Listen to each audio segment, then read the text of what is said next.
C'est l'heure du débat sur la 95.5. Mesdames et messieurs, bonjour. Merci de nous suivre. Le Ghana a annoncé ses premiers cas de la variole du singe enregistrés. Il se trouve dans 3 régions, à savoir l'Est, l'Ouest et le Grand Accra.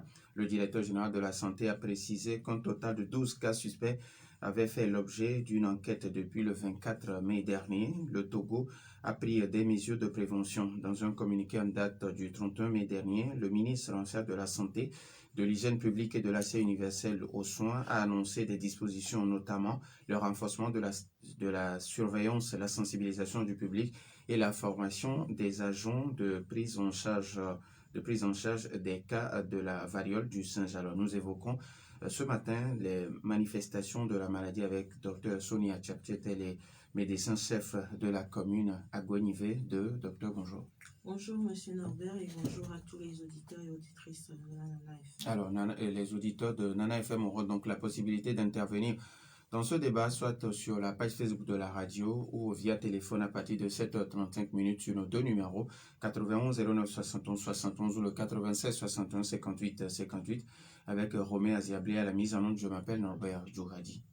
Bienvenue sur la plus belle dame de Lomé.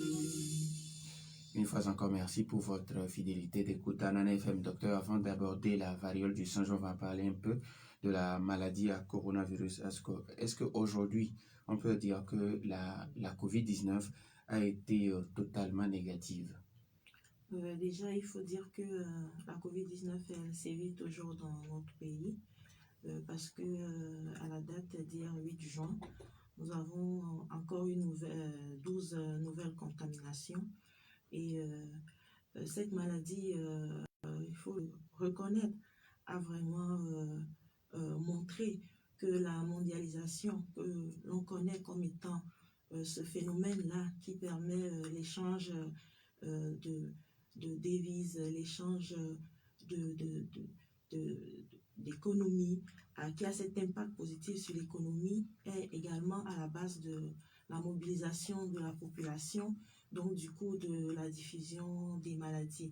Ce qui voudrait dire que vraiment au niveau de tout ce qui est frontières, beaucoup d'efforts ont été mis en place pour vraiment pouvoir contenir, maintenir et suivre tout ce qui arrive et tout ce qui sort. Donc en dehors de cet impact au niveau de nos frontières, on sait aussi qu'avec la COVID-19, il y a malheureusement eu des décès parce qu'aujourd'hui, on est à près de 15 millions de décès dans le monde et 273 dans notre pays. Mais ces décès-là ont vraiment pu être contenus et stabilisés aujourd'hui par plusieurs efforts. Et dans ces efforts-là, on a notamment l'implication de la gouvernance même par rapport à la prise en charge, par rapport au bien-être santé de la population. Parce qu'on se rappelle très bien, et il faut vraiment féliciter toutes nos autorités sanitaires et notre président de la République qui s'est impliqué vraiment dans cette crise-là. Parce que bien avant même que la maladie n'arrive chez nous, il y avait déjà eu plusieurs choses qui avaient été mises en place, notamment la formation du personnel, notamment la création d'organes spécifiques pour cette gestion de la crise-là. Et au courant de cette crise-là, nous avons vu comment il y avait un suivi.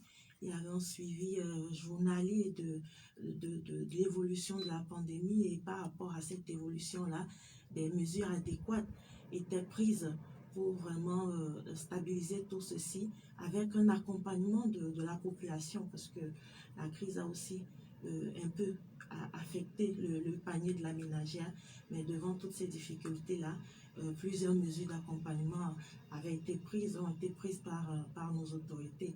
On se rappelle du programme Novici, on se rappelle de la gratuité de l'école qui a été accentuée, on se rappelle également de la prise en charge, de l'accompagnement en matière de paiement de nos factures et tout.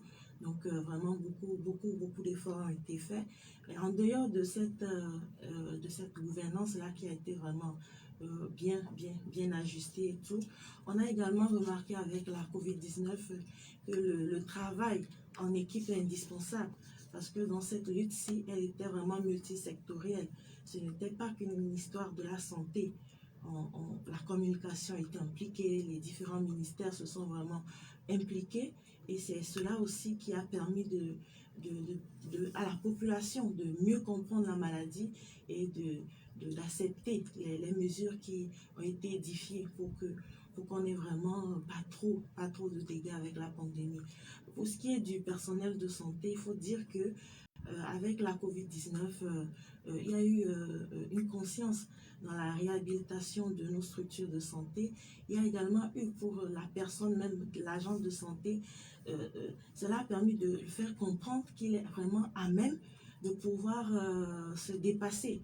Parce qu'on a, pendant cette période-là, on continue d'ailleurs à pouvoir gérer cette pandémie et gérer toutes les maladies dont nous avons l'habitude de prendre en charge. Et aussi, c'est vraiment montrer combien de fois, quand il y a une adhésion de la population, les choses vont plutôt en bon train. Parce qu'il y avait certes une psychose en début de l'épidémie ou de la pandémie, mais au fur et à mesure que la communication se faisait, la population a également adhéré autant aux mesures barrières, autant à la vaccination, et ceci a permis de stabiliser les choses. Donc la maladie est toujours là, elle a eu d'impact dans le monde et chez nous aussi, mais cependant, elle a permis autant au niveau des individus, autant au niveau de tous les services, d'une amélioration de ce que nous avons l'habitude de faire.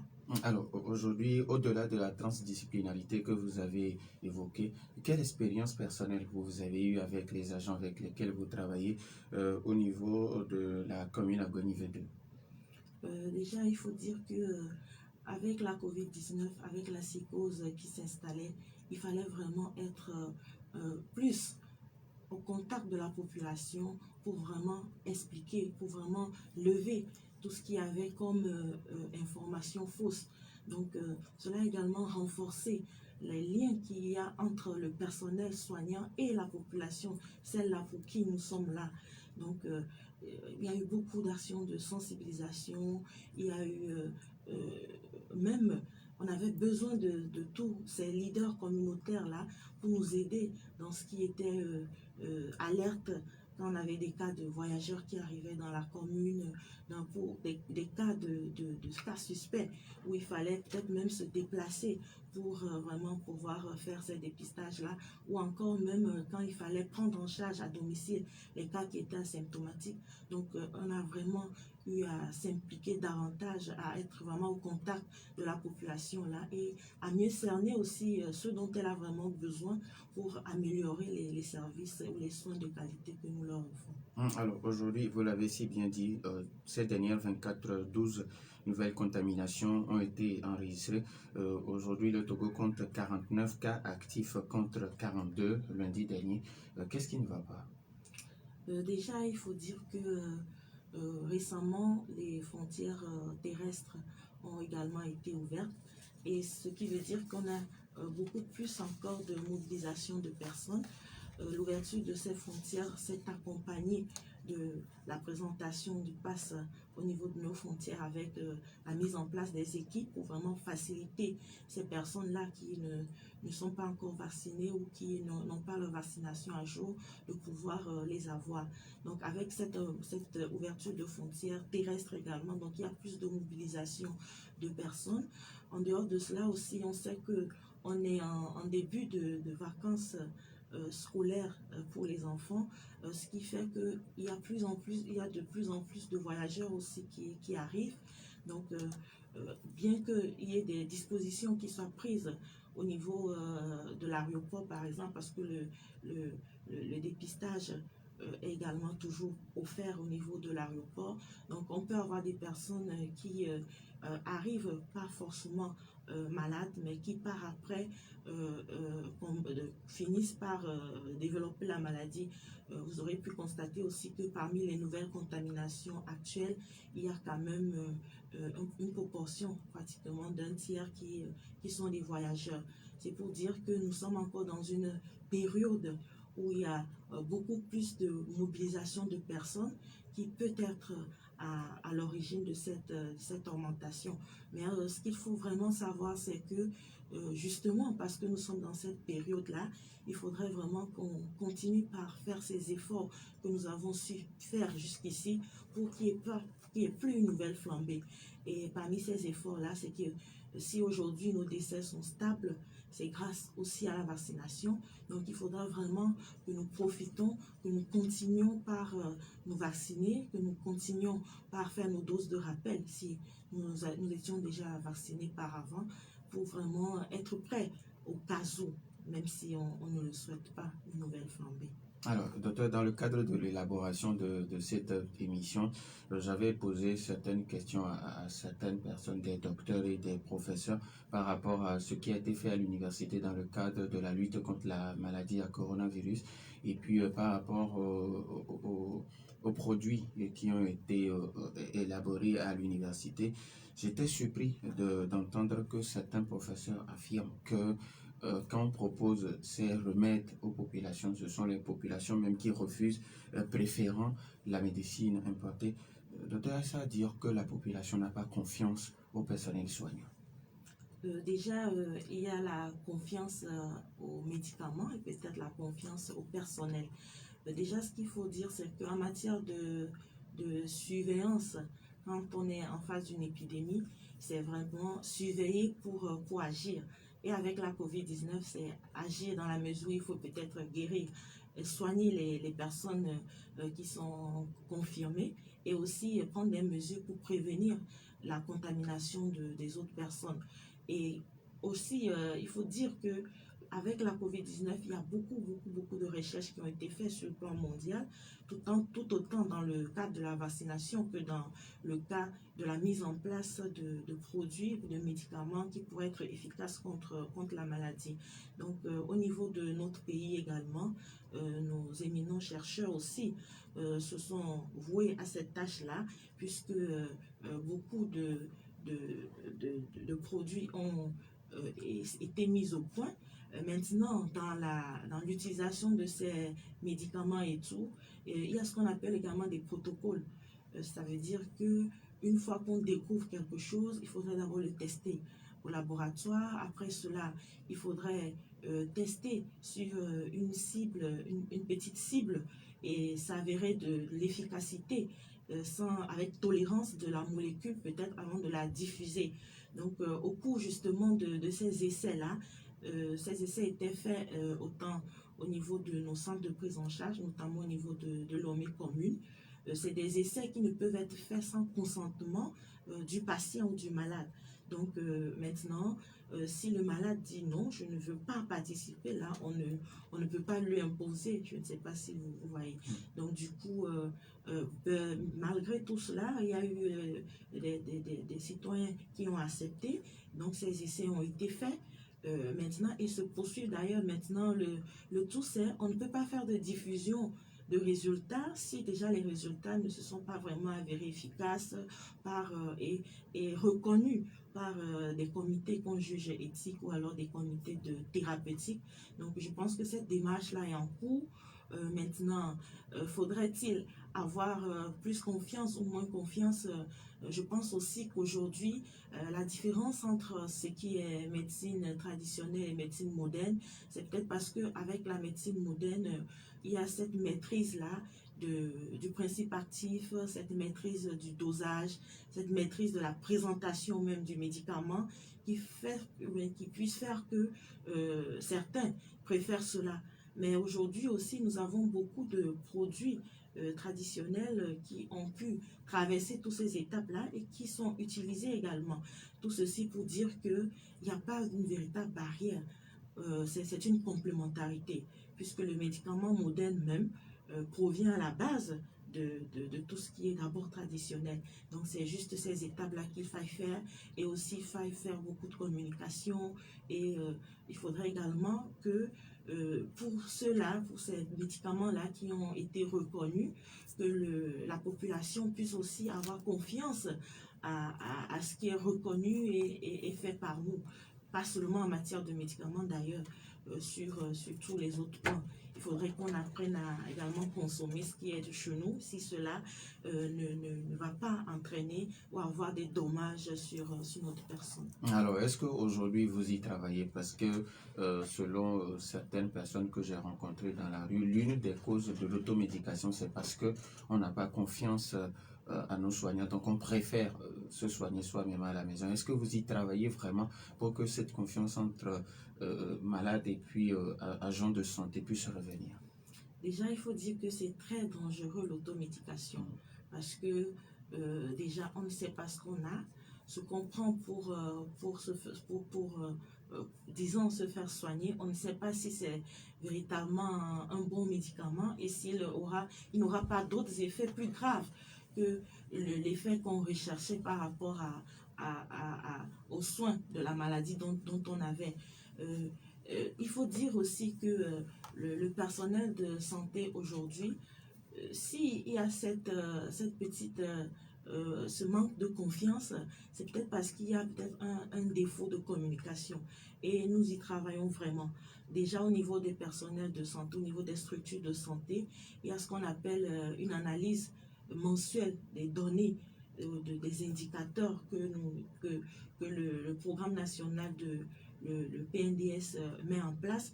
Donc nous analysons régulièrement ces données-là et quand on se rend compte qu'il y a une baisse d'un indicateur particulier, on fait ce qu'on appelle des dialogues communautaires, c'est-à-dire nous organisons des rencontres, d'échanges avec la communauté pour vraiment déjà leur faire part des résultats et en plus pour comprendre est-ce qu'il y a des véritables problèmes, pour détecter ces problèmes-là, pour avec leur aval justement, pour qu'ils nous proposent également des solutions et un suivi est également fait par la communauté pour voir s'il y a de réels changements. Donc en dehors justement du fait qu'on fasse des dialogues communautaires et tout, nous essayons également tout le temps de discuter avec nos pairs ou avec nos collaborateurs pour vraiment qu'ils puissent mieux expliquer aux malades ce dont ils souffrent, ceci pour permettre vraiment son adhésion. Parce que quelquefois, on voit un patient qui arrive à l'hôpital et quand il revient pour son contrôle, et quand vous essayez de lui demander « qu'est-ce que vous aviez ?» il vous dira « je ne sais pas ». Peut-être qu'il est à 3-4 jours de traitement. Ça veut dire qu'il faudra vraiment, et on agit dans cela aujourd'hui, c'est qu'on donne plus de temps pour expliquer au malade de ce qui ne va pas, pourquoi il a besoin de telle analyse, pourquoi il a besoin de tel médicament. Et quand c'est fait, il y a véritablement cette adhésion-là, cette adhésion à ce traitement-là. Et ce n'est que comme ça qu'on pourrait avoir ces effets bénéfiques-là. Alors, on aura à parler maintenant à partir de 7h35, on va parler de la variole du singe. Maintenant, les auditeurs ont la possibilité d'intervenir dans ce débat, soit sur nos deux numéros, 91 09 71 71 ou le 96 61 58 58 ou encore sur la page Facebook de Nana FM.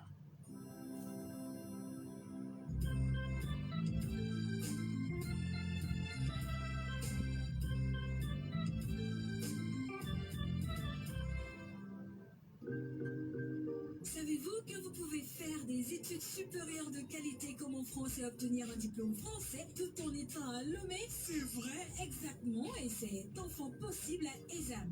École supérieure d'audit et de management est pleinement à votre disposition et accompagne les jeunes et étudiants à réaliser leurs rêves en leur offrant la formation LMD délocalisée, en leur donnant une ouverture d'esprit de compétition à l'international pour développer librement la passion de l'excellence. ESAM dispose de filières en expertise comptable, droit privé et public, droit des affaires et des collectivités territoriales, comptabilité, contrôle et audit. Choisir ESAM, c'est garantir l'avenir de vos enfants. ESAM est situé sur l'avenue Nicolas Koniski, près de l'ancien hôtel de ville de Lomé. Avec ESAM, c'est 100% d'employabilité. Contact 22 21 16 16 90 18 05 50. ESAM, la passion de l'excellence.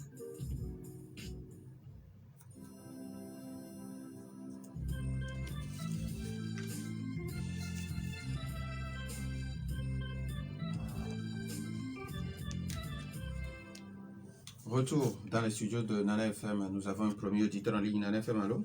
Bonjour Norbert. Monsieur Garo, bonjour. Bonjour, docteur. Bonjour. Bon, docteur, ce que je voudrais dire, si par exemple, on sort encore le vaccin pour les variants du singe, on va combattre pour que les gens comprennent. Du coup, moi, je vais dire aux gens, vous savez, même si c'est une maladie fabriquée, si on nous envoie le vaccin, on va se vacciner. C'est tout à fait normal. Sinon, on ne peut rien faire. Donc, je demande à tout Togolais, on ne va pas batailler cette fois-ci encore. Si on sort un vaccin, il faut se faire vacciner. Commencement, on a dit que les Blancs veulent nous tuer. Est-ce que nous ont tués? C'est eux-mêmes qui meurent. Parce que quelqu'un a créé ça pour avoir de l'argent. C'est l'antidote. Donc, quand le vaccin vient, il faut vous faire vacciner, mes chers Togolais. Merci. Merci à M. Gallo pour la sensibilisation. 91 09 71 71. Nana FM, allô? Allô? Michel, bonjour. Oui, bonjour, M. Norbert. Et allez-y, on vous écoute. Vous avez posé vraiment une question au docteur. Ça m'a plu, mais la réponse n'était pas convaincante. Elle disait que vous avez dit quand on propose les produits nationaux aux malades, ils n'ont pas confiance et puis bon, ils refusent. Non, M. Norbert, vous savez, c'est la manière dont même les praticiens présentent ces produits-là, peints en noir. C'est ça qui fait que les gens ont peur. Ils n'ont pas confiance. Imaginez vous vous retrouvez dans un coin où vous n'avez pas de produit et que vous n'avez que peut-être ça. Mais quand on va vous donner, mais vous allez prendre.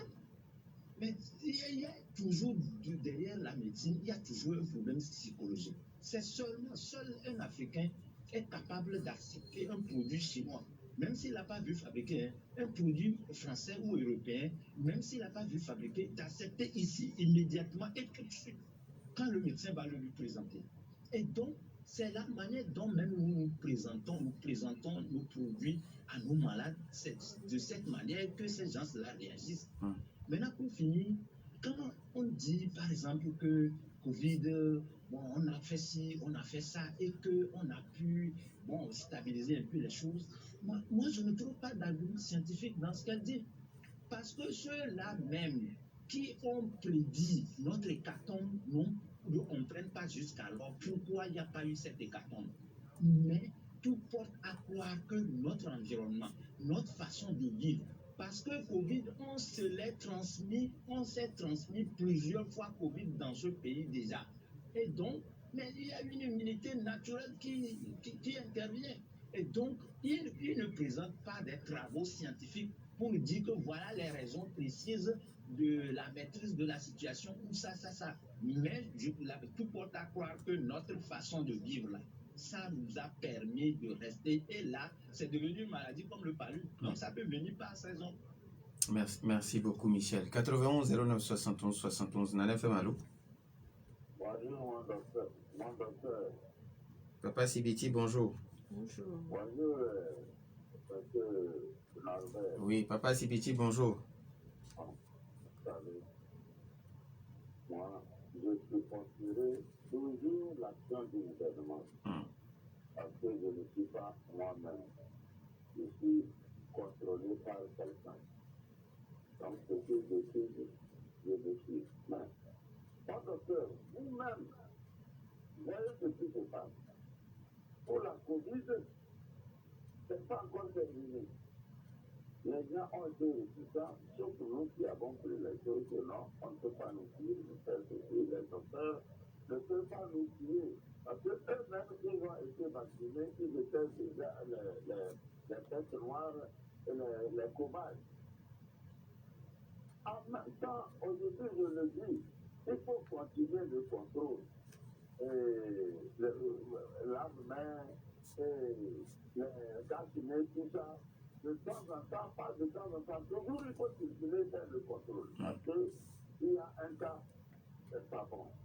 Et subitement, c'est la variole du singe. On dit le vaccin, le contre-vaccin. Comment vont réagir va réagir la population congolaise. Vous voyez? Donc maintenant, madame la directrice, ou bien les docteurs, le président, les ministres, vous avez beaucoup de charges.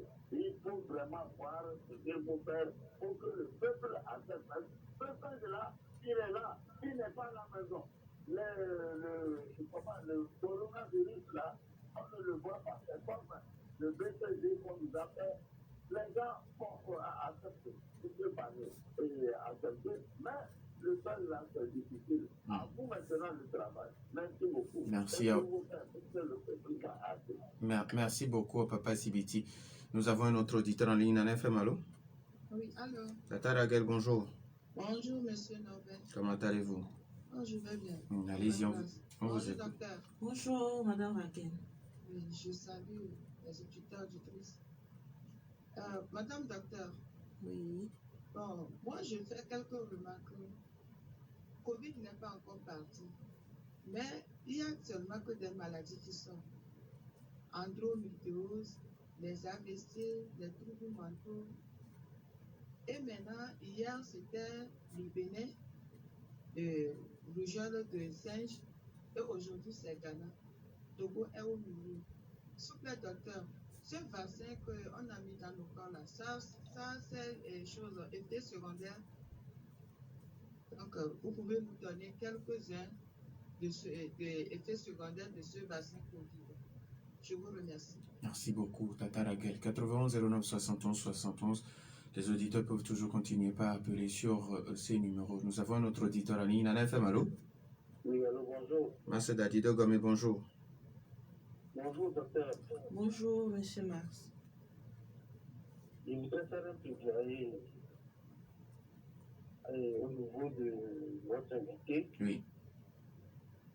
Effectivement, nous avons tous remarqué que ces maladies qui arrivent maintenant et que certaines dénonces fabriquées dans des laboratoires n'ont pas beaucoup d'impact sur les Africains, mais plutôt au niveau de l'Europe. Moi, mon plaidoyer, c'est de faire tout pour que l'OMS comprenne que l'Afrique, pour l'Afrique, c'est le paludisme. Il faut qu'on trouve un vaccin pour ce paludisme. Ce n'est pas parce qu'il y a une maladie qui tue les Européens qu'il faut obliger toute la terre entière à se vacciner. Alors que le paludisme, qui est une maladie tropicale, on s'en fout pas mal. Il faudrait qu'on trouve un vaccin pour, comment ça s'appelle, le paludisme. Oui. Maintenant, je vais vous raconter, si vous permettez, Oui, allez-y. c'est l'arnaque qui se passe sur nos frontières. Il y a moins d'une semaine, moi j'étais parti à Flao parce que quelqu'un m'a envoyé un colis d'Accra que je devais récupérer à la station. En allant, je suis passé tranquillement, sans problème. Mais à mon retour, j'arrive au niveau de la douane togolaise. Je suis passé par le poste qui est appelé souvent Bitline, le poste numéro 9. J'arrive là, le policier ou bien le gendarme, parce que c'est la nuit, je n'ai pas bien remarqué sa tenue. Oui. Il me demande la pièce. Je sors. Non, avant même que je ne sorte la carte, si vous n'avez pas le Covid, vous payez 2000. Je dis pourquoi? Je dis non, c'est comme ça ici. Si vous n'avez pas la carte de Covid, vous payez 2000. Je lui tends mon permis de conduire. Il dit non. On demande la carte d'identité. C'est des bizarreries. Le permis de conduire et la carte d'identité, la seule différence entre les deux, c'est que sur la carte d'identité, il y a la taille. C'est la même photo. Est-ce qu'il a besoin de ma taille pour me reconnaître en tant que Togolais? Ça, je suis en train de parler aux autorités pour que des choses comme ça cessent. C'est vraiment bien. Merci, bonne journée. Merci et bonne journée à vous aussi. Alors, docteur, vous avez écouté nos auditeurs et auditrices. Alors, on part d'abord par M. Gallo, qui a sensibilisé les uns et les autres à adhérer au vaccin au cas où il y aura un vaccin contre la variole du singe. Déjà, il faut dire que la vaccination est vraiment importante parce qu'à but premier, c'est vraiment prévenir pour qu'il n'y ait pas une maladie. Il faut dire que bien avant même que la maladie de Covid arrive, il y a ces vaccinations-là que nous faisons aux enfants en matière de vaccination de routine qui est gratuite. Avec la COVID-19 aussi, les parents amenaient moins les enfants pour la vaccination, et quand bien même nous allons vers eux pour vacciner les enfants, les parents étaient réticents par crainte que ce soit le vaccin contre la COVID-19.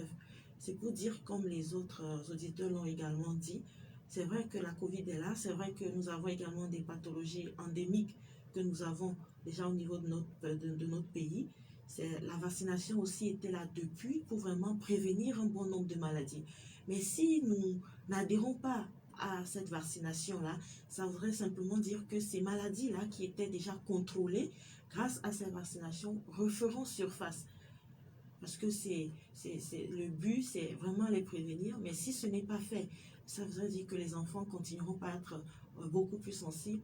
L'immunité va continuer à baisser parce que les enfants ne seront plus préparés à cela, et nous aurons émergence de ces maladies-là qui étaient déjà contrôlées.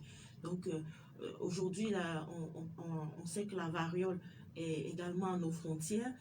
Si la vaccination contre la variole devrait être proposée, si celle devait arriver, il faudrait vraiment que la population comprenne que jamais, au grand jamais, on ne pourrait amener des choses, comme ils le disent, pour détruire leur organisme, bien pour leur faire du mal. Non, la vaccination a toujours fait ses preuves.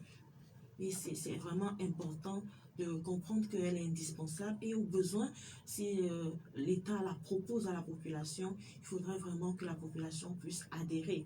La preuve, M. Gado l'a dit, au départ on disait c'était pour nous tuer, le personnel de santé et les autorités ont été fait vacciner en premier, et ceci déjà pour mieux rassurer la population. Et aujourd'hui, nous sommes à plus d'une année de la vaccination, on n'a pas eu de décès par rapport à parce qu'on a été vacciné, que ce soit chez nous et même dans le monde. Donc c'est pour dire que la vaccination est importante. Les propositions de soins que l'État fait pour sa population, c'est des choses efficaces et des choses sûres. Donc vraiment que la population ait confiance à ce qui soit proposé à des moments spécifiques aussi. Alors, en évoquant les produits locaux, Michel dit que ce sont les manières de proposer ces produits qui causent problème. Et vous l'avez évoqué, mais vous l'avez effleuré, c'est un manque de communication. Déjà, oui, comme il a dit également, quand on prend par exemple certains produits locaux, on va peut-être vous présenter une tisane qui ne donne pas forcément envie de boire. Ou encore, on va vous dire pour la même tisane, elle va soigner plusieurs affections. Donc, tout ceci même ne rassure pas forcément.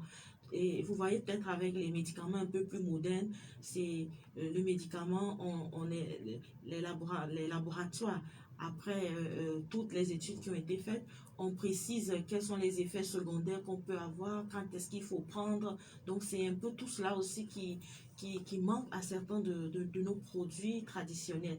Et je pense que le corps de tradithérapeutes accompagnés par le gouvernement travaillent dans ce sens-là pour vraiment améliorer les présentations des produits qui ont fait déjà leurs preuves.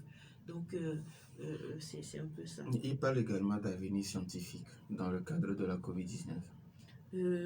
Bon, il faut dire que la COVID-19, elle est là.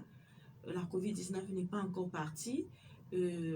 Tout est fait pour que cela ne puisse s'arrêter, ceci sur le plan mondial. Donc les efforts qui ont été faits aujourd'hui au niveau de notre pays, qui ont vraiment montré des résultats probants, je pense que c'est les efforts de tous. Donc il faudra vraiment que tous ces efforts conjugués là continuent pour vraiment éviter qu'il y ait encore d'autres flambées qui puissent arriver. Alors Papa Sibiti qui n'a jamais fini de le marteler, il faut continuer par contrôler. Oui, il faut vraiment continuer avec les mesures de contrôle. Il a si bien dit, il faudra vraiment qu'on continue par se laver les mains, parce que en dehors de la COVID-19, ces mesures de contrôle-là sont des mesures qui vont nous aider également à prévenir d'autres maladies, notamment même la variole. parce que la variole aujourd'hui, pour éviter de l'attraper, comme le disait si bien le communiqué du ministère de la Santé, il faudrait continuer par se laver régulièrement les mains, il faudrait continuer par se protéger le nez pour éviter d'être infecté par des gouttelettes qui proviendraient de personnes malades. Et on sait aussi qu'avec le lavage des mains, ça nous prévient des maladies parasitaires. Le fait de porter les masques, ça nous prévient également d'autres grippes. C'est pour dire que ces mesures-là, vraiment, nous devons aujourd'hui continuer par les faire pour la Covid, pour la variole, si elle devrait arriver, et aussi pour les autres maladies qui demeurent endémiques au niveau de notre pays.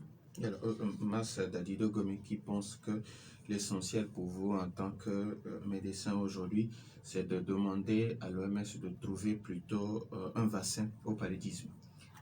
C'est pas parce qu'il y a la Covid-19 que les autres maladies ont été oubliées. Donc, les efforts continuent dans tous les domaines, pour toutes les pathologies. En matière de vaccination contre le paludisme, des prototypes avaient même été essayés déjà au niveau de l'Afrique de l'Est. Donc, du coup, c'est pour dire que les recherches également continuent dans ce sens-là. On n'a pas vraiment mis de côté les autres affections parce que avec la Covid-19, les autres affections continuent. Avec la Covid-19, il faut d'ailleurs être beaucoup plus prudent avec toutes les autres affections parce qu'elle impactait sur ces affections-là. Tata Raguel qui demande les effets secondaires, je ne sais plus s'il faut à chaque fois revenir là-dessus, mais bon, la répétition c'est là de la pédagogie. Déjà, avant de permettre qu'un vaccin ou un médicament soit administré à la population, c'est que véritablement il est prouvé qu'il n'y ait pas d'effet secondaire majeur. C'est déjà cela. Maintenant, avec le vaccin contre la COVID-19, les effets notoires qui avaient été signalés ou alors qui avaient même été prévenus par les fabricants des vaccins, c'était des effets mineurs qu'on pouvait observer peut-être juste après l'administration du vaccin, notamment une douleur au point d'injection, notamment des céphalées. Donc, c'est vraiment des effets mineurs. Et ces effets-là, parfois aussi, prouvent que notre organisme a véritablement pris en compte ce que nous avons reçu. Et c'est plutôt des signes que notre organisme est en train de fabriquer ces anticorps-là pour vraiment nous donner une belle immunité. Et ces effets-là, avec le vaccin Covid, c'est des effets passagers. Et voilà, c'est des effets mineurs. Alors, il y a Mas Dadido Gomé qui parle d'arnaque au niveau des frontières, 2000 francs parce qu'on n'a pas présenté sa carte de vaccination. Et le coordonnateur en charge de la gestion de la maladie à coronavirus en avait déjà alerté qu'il y aura ce genre de phénomène. Alors, qu'est-ce que vous faites pour que voilà, la population ne soit pas raquettée avec l'ouverture des frontières? Déjà, il faut dire que, comme l'a fait d'ailleurs M. Mars, c'est que quand quelque chose ne va pas, il faut dénoncer pour que des mesures idoines soient prises pour améliorer. Maintenant, en matière de santé et de vaccination, la vaccination a toujours été gratuite. Et au niveau des postes de frontières aussi, les équipes de vaccination sont là. Donc, et la vaccination est gratuite. Si on doit vous aider, par exemple, à télécharger votre passe sanitaire et tout, c'est également gratuit. Donc, si malheureusement certaines personnes ont des comportements à déplorer, je pense qu'il faut dénoncer pour qu'on puisse améliorer. Alors, on le disait en début d'émission, le Ghana a réussi à ce jour ses premiers cas de la variole du singe. Et en début de semaine, c'était le Bénin, c'était le Ghana hier. Alors, est-ce que on va dire que des mesures idoines sont prises pour que cette maladie n'arrive pas chez nous? Déjà, il faut dire que le premier cas de variole avait été diagnostiqué, c'était le 7 mai, et c'était au niveau de la Grande-Bretagne, et on parlait d'un voyageur nigérien qui serait arrivé là. Et aujourd'hui, du moins à la date d'hier, il y a pratiquement 780 cas qui ont été recensés dans le monde. Et notamment en Afrique aussi, ou au Bénin, comme vous l'aviez dit, et au Ghana également, où on a eu 3 cas. Ben, déjà, il faut dire qu'au niveau du Togo, on n'a pas encore de cas.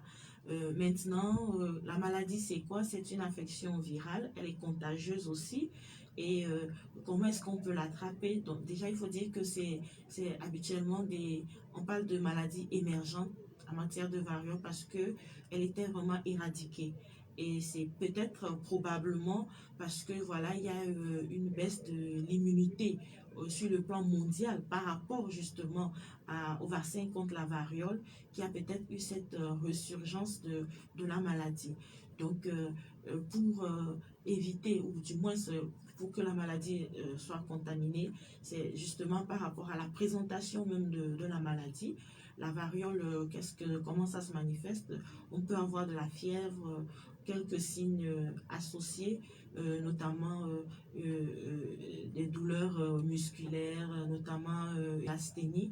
Mais après cela, après quelques jours, on a des lésions cutanées.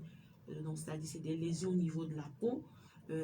Ça veut dire que comment est-ce qu'on peut l'attraper justement si on est en contact avec soit les lésions cutanées de la personne malade, soit encore si la personne malade tousse ou éternue, elle peut transmettre le virus à travers les sécrétions qu'elle dégagerait par rapport à ces phénomènes de toux et d'éternuement là. Et une fois qu'il y a ces sécrétions-là, c'est que ça va peut-être toucher certains trucs et tout. Donc, pour éviter cela, ça veut dire qu'il faudrait, vous voyez, il faudrait déjà éviter de toucher aux choses sans se laver les mains. C'est justement pourquoi la mesure de continuer par se laver les mains est importante. Il faudrait continuer par porter le cache-nez pour éviter d'avoir ces sécrétions-là. Et il faudrait aussi, et surtout, si on a autour de nous des personnes suspectes, il faudrait rapidement aller vers le centre de santé le plus proche pour qu'on puisse vraiment s'assurer que ce ne soit pas un cas, ceci dans le but de limiter la maladie. En disant merci au docteur Sonia Tchaptiet, médecin-chef de la commune à Gonivé 2. Merci à Romain Aziablé pour la mise en onde. Je m'appelle Norbert Djouradi. Bonne suite de nos programmes.